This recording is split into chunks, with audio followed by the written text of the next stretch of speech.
Hola a todos, ¿cómo están? Bienvenidos a mi canal, soy Angelina Ávila y el día de hoy estoy aquí con un invitado especial. Tenemos al licenciado Víctor Baker Ravelo, ¿verdad? Aquí con Correcto. nosotros, que vamos a estar conversando acerca de un tema que está en la palestra ahorita mismo aquí en Panamá y es acerca de, bueno, inevitablemente este video va a estar censurado por YouTube, pero de todas maneras tenemos que decirlo como es, de agresiones sexuales contra menores de edad en la República de Panamá. Bienvenido a nuestro canal. Muchísimas gracias, Víctor, por estar aquí con nosotros en la noche de hoy. Me gustaría que te presentaras antes de iniciar con las preguntas que tenemos para ti, para que toda la audiencia pueda conocerte también. Claro. Bueno, como ya saben, mi nombre es Víctor Baker, soy abogado, también estudio economía y esta entrevista se la agradezco a la señorita Angeli porque es un tema importante y creo que sería bueno que manejemos criterios técnicos para efectos de tener mayor conocimiento, porque entre más conocimiento tenemos sobre el tema, mejor podemos secundar y mejor podemos respaldar nuestras ideas y nuestros principios y valores con referente a una posición ideológica o valórica con respecto a X tema. En el caso que nos ocupa es el caso de la violación a una menor de edad que está embarazada. Exactamente. Y te agradezco muchísimo porque este es un tema muy delicado y yo creo que la ciudadanía en general a veces no se pone a pensar que si ya de por sí las violaciones son delicadas, ahora hablamos de menores de edad. Y yo creo de que los que no saben el contexto, la mayoría de nosotros nos dimos cuenta de este caso en redes sociales la semana pasada porque pusieron una foto en redes sociales de la menor. Entonces, ¿qué habla la norma jurídica con respecto a todo esto, Víctor? Bueno, en este caso estamos ante un tema de violación, que es un delito que está tipificado en la República de Panamá, específicamente en el artículo número 174, el cual nos dice que quien mediante violencia o intimidación tenga acceso carnal con una persona o de otro sexo, tendrá una prisión de 5 a 10 años y una causa que agrava esta condena es cuando evidentemente es una conducta en contra de una menor de edad, la prisión sería hasta 15 años, porque fue una modificación que se hizo hace poco en el Código Penal mediante una ley. En este caso, desde el punto de vista más sobre la opinión pública, hay un debate que evidentemente se mantiene, que es sobre si la menor de edad debería abortar el bebé que lleva adentro.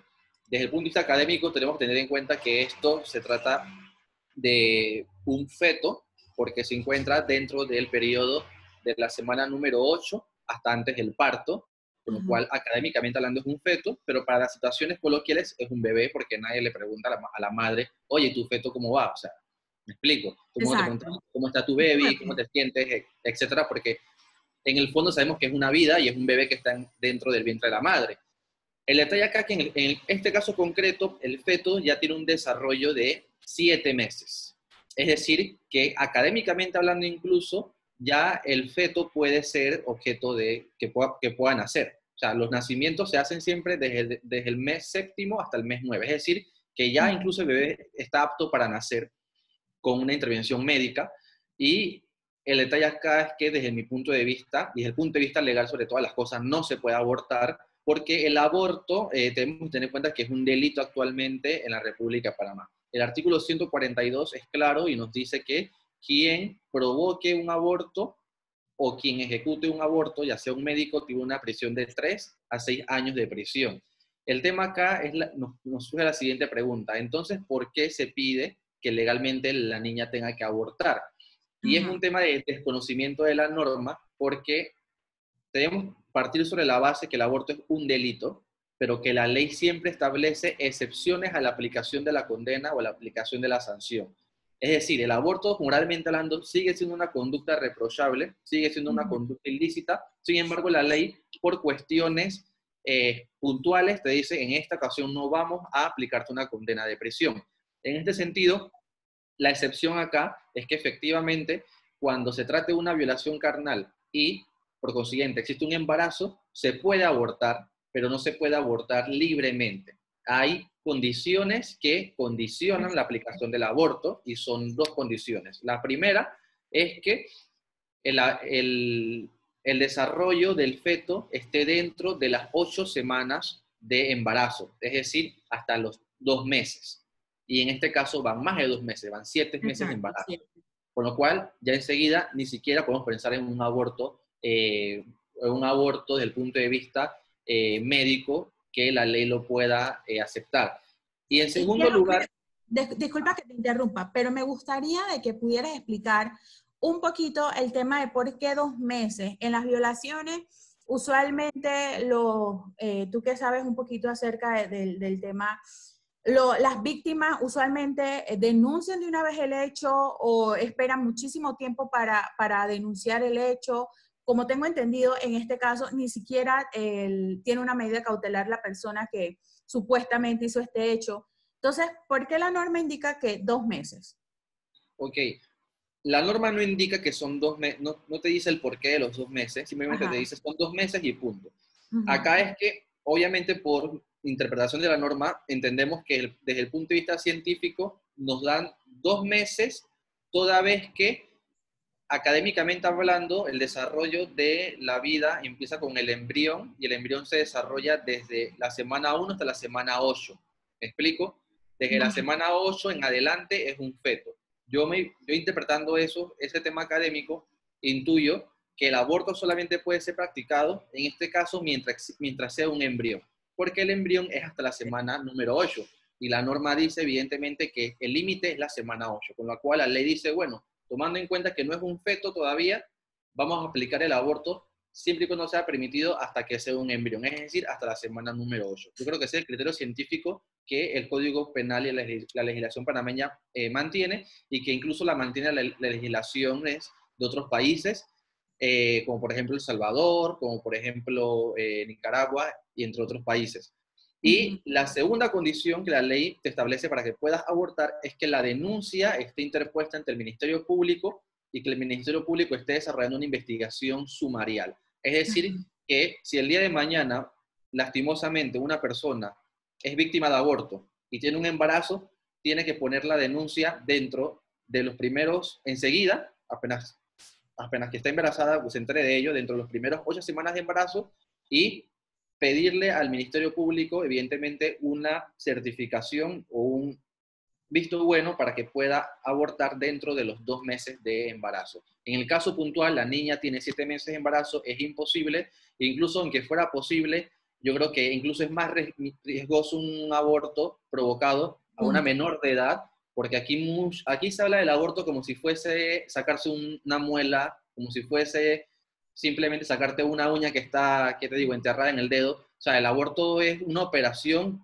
con alto riesgo, y si eres una niña de 10 años, creo que el riesgo sube mucho más, y 7 meses de embarazo, Angeli, es literalmente destrozar y descuartizar al bebé dentro del útero de la madre, porque ya sus órganos están casi desarrollados, tiene sus extremidades casi desarrolladas, y evidentemente habrá que cortarlo por dentro. Así que esa forma coloquial de hablar de aborto, como si fuese sacarse una muela, como si fuese sacarse una uña, responde más a un criterio ideológico, a un criterio más de los ideales progresistas, estos ideales pro aborto, y no se dan cuenta de la realidad del asunto. Incluso ni siquiera se han preguntado si la niña quiere abortar, ni siquiera se han preguntado si la madre quiere que la niña aborte. ¿Me explico? Los proabortos simplemente dicen, tiene que abortar y punto, tiene que abortar. O sea, es una forma tan totalitaria de pensar que ni siquiera sabe si la madre, que es la que puede administrar el consentimiento de la hija, dice si realmente quiere abortar o no. O sea, esta discusión hay que mantenerla seria, hay que irse a un enfoque legal, hay que irse a un enfoque científico y sobre todo humanitario. Acabar una vida no es algo a la ligera. Exacto, porque están 2 vidas en riesgo. No es un feto y una menor de edad, no. Son 2 vidas que realmente una ya vive y el otro ya está por nacer. También quería preguntarte otro punto de vista que yo siento que muchas personas están enredadas con el tema, y es de las penas de los violadores. Las personas piensan de que aquí en la legislación panameña no le pasa absolutamente nada a los violadores, de que si violan uno, violan dos y es igual. Que les expliques un poquito cómo funciona el sistema penal con respecto a las penas. Ok, en este caso, como vimos, la prisión para una violación por agravante a una menor de edad es hasta los 15 años de prisión. Ahora bien, yo soy del criterio que debe tener cadena perpetua, evidentemente tipos de actos. Sin embargo, aquí en Panamá, por respeto a los supuestos derechos humanos del victimario, la persona no puede tener cadena perpetua. Hay que combatir esa tesis súper derechos humanos, que la cual no creo que eso es un derecho humano. Sin embargo, acá hay un detalle, acá hay un detalle administrativo dentro del Ministerio Público. Te lo digo así porque, en primer lugar, la sociedad debe entender que si hay una violación y si hay un delito, tienen que denunciar. No deben quedarse con la idea de que el Ministerio Público no trabaja y no voy a denunciar. O sea, aunque tú crees que no va a pasar nada, hazlo, porque de esa forma se empieza a combatir. Número uno. El Ministerio Público, en este caso, debemos tomar en cuenta que es un lugar rural, es el corregimiento de Tolé. Como es rural, sabemos que no manejan todos los recursos materiales y humanos para poder proceder de la debida forma como si el hecho hubiese ocurrido en Bellavista o en San Francisco. Hay que tomar en cuenta esos factores socioeconómicos y demográficos en este caso. Yo me comuniqué ya con el personero municipal del corregimiento de Tolé, conversamos y él me dijo que la orden de captura ya la va a emitir. Que O la orden sea de que en este captura momento no lo habían hecho no lo todavía. habían hecho. Yo lo llamé esta tarde, me dijo que ya la orden de captura está hecha, es un oficio dirigido al cuartel de policía de Tolé para que inicien a buscar a este presunto violador para que lo aprendan, es decir, que mantenga una medida cautelar, mientras tanto se inicie el proceso penal. Acá las fases son las siguientes. Acá se pone la denuncia, el fiscal, que es el que investiga, recibe la denuncia, el fiscal empieza a buscar elementos de convicción, que son pruebas que puedan determinar al fiscal, que evidentemente este caso puede llegar a juicio. El fiscal recaba los elementos de convicción suficientes que a su criterio y al criterio jurídico. Luego de ello, si él ve que es un delito grave, él lleva una orden de aprehensión a la Policía Nacional, que es lo que está haciendo en estos momentos, y luego de ello va al juzgado para poder solicitar una audiencia de imputación. Con la imputación, entonces, quiere decir que se le da conocimiento a esta persona que se le considera presunto violador para que el tribunal le diga, bueno, usted, señor Juanito de tal, se le va a investigar por violación, tiene este tiempo para poder recabar pruebas y defenderse, o si usted quiere declararse ya un confeso culpable, vamos a un procedimiento abreviado y se le va a atenuar la pena porque evidentemente usted llegó a un consenso o simplemente se declaró culpable sin tener que llegar a un periodo investigativo. En el escenario A, que él dice, yo voy a recabar mis pruebas porque yo soy inocente, tiene 6 meses esta persona para recabar sus pruebas a su favor y la fiscalía tiene 6 meses para recabar pruebas en contra de él. Luego eso se va a una audiencia de acusación para que en ese sentido se le formule ya el cargo formal, donde le diga, usted va a ir a juicio por este cargo de violación específico, y luego de eso se va a un juicio donde se debaten las pruebas, se hacen los alegatos y el juez entonces termina una sentencia en firme. En este caso es importante que la víctima coloque un abogado querellante para que el abogado querellante también pueda coadyuvar o pueda ayudar al Ministerio Público a meter a este presunto violador a que se le aplique el peso de la ley correspondiente. Y en esa fase, antes de que eso llegue, él estaría preso, ¿cierto? Correctamente. Durante toda la investigación, durante todo el proceso, él puede estar en prisión con una medida cautelar de detención provisional, pero hasta un periodo de 1 año. La medida provisional no puede exceder 1 año, solamente es 1 año de medida provisional y ojalá que durante ese año se resuelva el conflicto penal, para que evidentemente esta persona, si efectivamente es el violador de la víctima, no pueda seguir cazando o cometiendo delitos. Es importante aquí también que tengamos en cuenta que obviamente existe un violador, pero identificar al violador es el detalle, porque si se escoge a una persona que realmente no fue a cometer el delito, se estarían gastando recursos, tiempos, procesos, que es atunante tanto material y psicológicamente para la víctima cuando la persona no fue porque se equivocaron. Entonces es importante que efectivamente el Ministerio Público dé con la persona que efectivamente cometió el hecho reprochable. Excelente. Yo definitivamente pienso de que a muchísimas personas nos ha sorprendido, nos ha hecho sentir bien triste esta noticia. Y como comentaba contigo hace unos momentos, inclusive leímos otra noticia esta tarde de otra menor de edad, igualmente que fue agredida sexualmente por alguien cercano a ella. Y cada vez vemos más este tipo de información.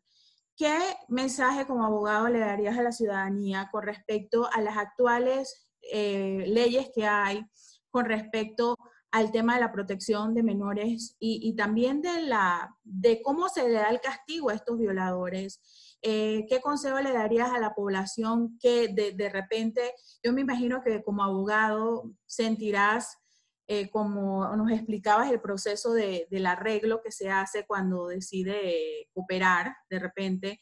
Imagino que la víctima se siente triste, ¿no? A mí me comentaba alguien muy cercano en una ocasión que la persona que lo agredió sexualmente solamente estuvo un tiempo en prisión y luego salió y él sigue por ahí. Entonces, Claro. de que le haga lo mismo a otras personas. Entonces, de repente, ustedes que están en ese lado trabajando en ese tema día a día, ¿qué le recomiendan a la población? Bueno, hay que tomar en cuenta que este es un tema que para que maneje eficacia debe tomarse en cuenta varias instituciones. Acá debe coadyuvar tres instituciones fundamentales: la familia, el Estado y las demás asociaciones como las iglesias, las fundaciones, la forma en cómo la sociedad se agrupa para ello. Eh, Acá todavía se mantiene el tema de los acuerdos de pena para casos de violación lastimosamente, porque es algo que no se ha podido reformar el Código Penal. Ese es el punto de vista de cómo la norma puede tratar esta temática. Sin Ajá, embargo, para que nosotros evitemos como sociedad violaciones, tenemos que tomar en cuenta varios factores, como te comentaba. En primer lugar, que la familia tome conciencia y tenga que poder denunciar quien sea.